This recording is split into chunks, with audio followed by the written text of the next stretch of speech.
പ്രിയപ്പെട്ടവരെ, പരിശുദ്ധ അമ്മയുടെ സന്നിധിയിൽ ഈ ദിവസം വചനം ശ്രവിക്കുന്നതിന് വേണ്ടിയും പ്രാർത്ഥിക്കുന്നതിന് വേണ്ടിയും കർത്താവിന് മുൻപിൽ നമ്മുടെ ജീവിതത്തെ സമർപ്പിക്കുന്നതിന് വേണ്ടിയും നമ്മൾ ഓരോരുത്തരും ഒരുമിച്ച് കൂടിയിരിക്കുകയാണ്.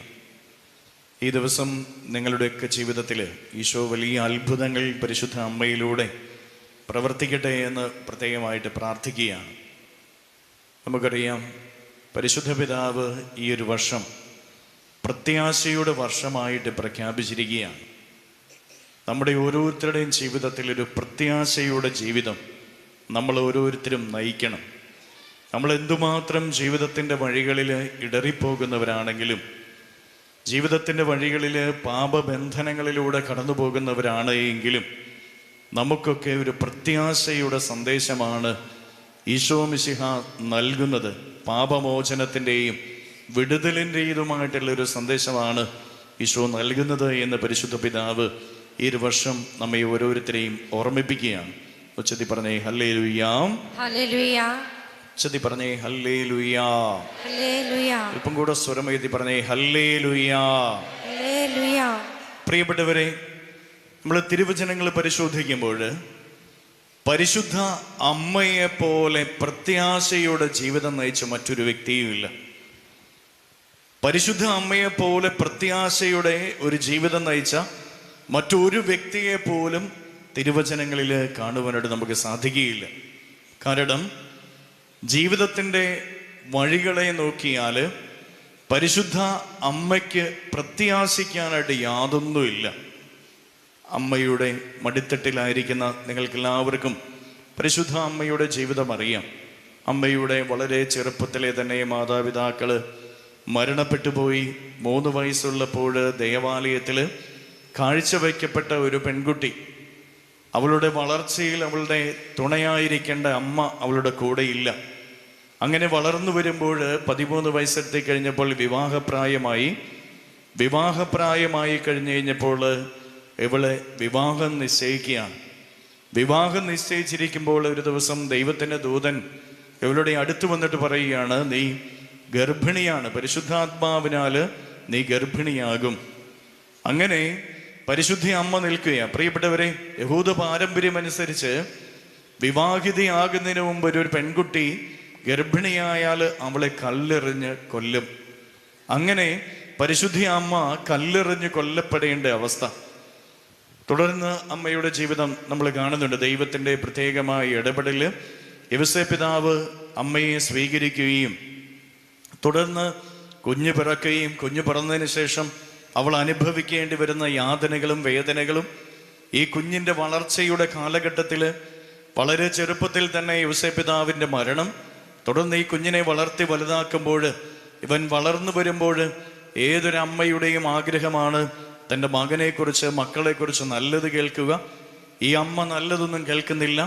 ഒരു ദിവസം നോക്കിക്കഴിഞ്ഞു കഴിഞ്ഞപ്പോൾ ഇതാ നാട്ടുകാർ പറയുന്നത് കേൾക്കുകയാണ്, അവനെ കുരിശിൽ തറയ്ക്കാനായിട്ട് കൊണ്ടുപോകുന്നു. അമ്മ ചെന്ന് നോക്കിയപ്പോൾ ചാട്ടവാറടിയേറ്റുകൊണ്ട് കുരിശും വഹിച്ചു പോകുന്ന പ്രിയപുത്രൻ. അവസാനം അവരെ കുരിശിൽ തറയ്ക്കുമ്പോൾ അമ്മ കുരിശിൻ്റെ ചുവട്ടിൽ നിൽക്കുന്നുണ്ട്. അവിടുന്ന് പിന്നീട് കുരിശിൽ നിന്നിറക്കി ഒരു കല്ലറയിൽ അടക്കം ചെയ്യപ്പെടുകയാണ്. പ്രിയപ്പെട്ടവരെ, ഈ പരിശുദ്ധ അമ്മയുടെ ജീവിതം പരിശോധിച്ചാൽ പ്രത്യാശിക്കാനായിട്ട് എന്താ ഉള്ളത്?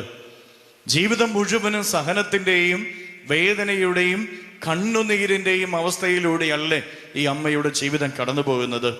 പക്ഷേ ഈ പരിശുദ്ധ അമ്മ ഇത്രമാത്രം വേദനകളും ദുഃഖങ്ങളും കണ്ണുനീരനുഭവങ്ങളും ജീവിതത്തിൽ ഏറ്റെടുക്കേണ്ടി വന്നെങ്കിലും, സഹനത്തിൻ്റെ നടുവിൽ ഈ പരിശുദ്ധ അമ്മ നിൽക്കേണ്ടി വരുമ്പോഴും അമ്മ എവിടെയും തളർന്നു പോകുന്നത് നമ്മൾ ആരും കാണുന്നില്ല.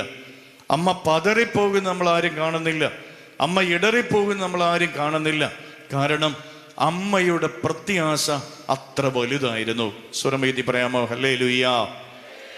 ഉച്ചത്തി പറഞ്ഞേ ഹല്ലേലൂയാ. അമ്മ ദൈവത്തിൽ അത്രമാത്രം പ്രത്യാശ വെച്ചതുകൊണ്ടാണ് ഈ അമ്മയുടെ ജീവിതത്തിൻ്റെ സഹനങ്ങളുടെ ആഴങ്ങൾ ഉണ്ടായപ്പോഴും ഈ അമ്മ ഇടറിപ്പോകാതെയും പതറിപ്പോകാതെയും നിന്നതിൻ്റെ കാരണം, ഈ അമ്മയോളം ദൈവത്തിൽ പ്രത്യാശ വെച്ച, പ്രത്യാശയുടെ ഒരു ജീവിതം നയിച്ച മറ്റൊരു വ്യക്തി പോലും ഈ ലോകത്തിൽ ഉണ്ടായിട്ടില്ല. അത്രമാത്രം ദൈവത്തിൽ പരിശുദ്ധ അമ്മ പ്രത്യാശ വയ്ക്കുന്നതാണ് നമ്മൾ ഓരോരുത്തരും കാണുന്നത്. പ്രിയപ്പെട്ടവരെ, ഇന്ന് ഈ വചന കൂടാരത്തിലായിരുന്നു നമ്മൾ പരിശുദ്ധ അമ്മയോട് ചേർന്ന് അമ്മയുടെ മധ്യസ്ഥത അപേക്ഷിച്ച് പ്രാർത്ഥിക്കുമ്പോൾ നമ്മുടെ ഓരോരുത്തരുടെയും ഉള്ളിൽ നമ്മൾ ഓരോരുത്തരും നേടിയെടുക്കേണ്ട ഏറ്റവും വലിയ കൃപ എന്ന് പറയുന്നതും ഇതായിരിക്കണം: പ്രത്യാശിക്കാൻ ഒന്നുമില്ലെങ്കിലും ദൈവത്തിൽ പരിപൂർണമായിട്ട് പ്രത്യാശ വയ്ക്കുന്ന ഒരു ജീവിതം നമുക്ക് ഓരോരുത്തർക്കും ഉണ്ടാകണം.